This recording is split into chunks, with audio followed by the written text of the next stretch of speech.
Hello everyone, welcome back to the WayKen Rapid Manufacturers channel. My name is TJ.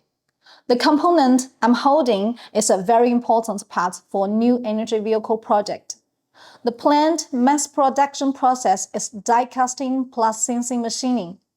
The engineering team decided to use only the CNC machining process to produce 37 sets for design verification before mass production, and they brought the design to WayKen for service. This is not an easy project for any machine shop.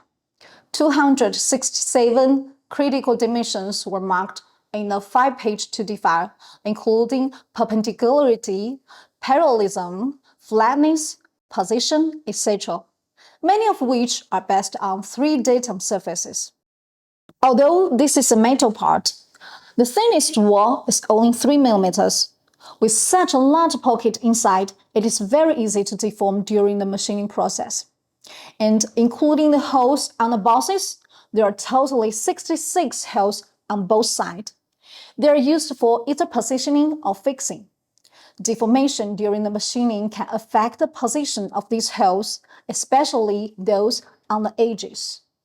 These 2 holes on this side are 120 mm deep and must be drilled with a deep hole drill. It is a big task when combined with perpendicularity requirement. For such complex structure, we need to place the part on multiple clamps for several steps to machine each surface for the entire process.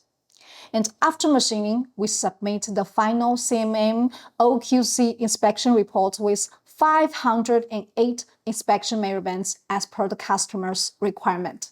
We did a good job, and the engineering team reordered from us several times as they updated the design until they finally got to the mass production stage.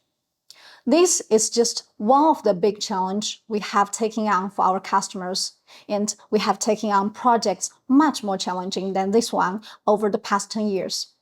If you have something that needs someone to help you with, you can always come to us. That's all for today. Thank you again for joining us for this video, and we hope this case sharing helps to build your trust in us. If you enjoyed this video, please subscribe to our channel and give us a like. See you next time. Bye-bye.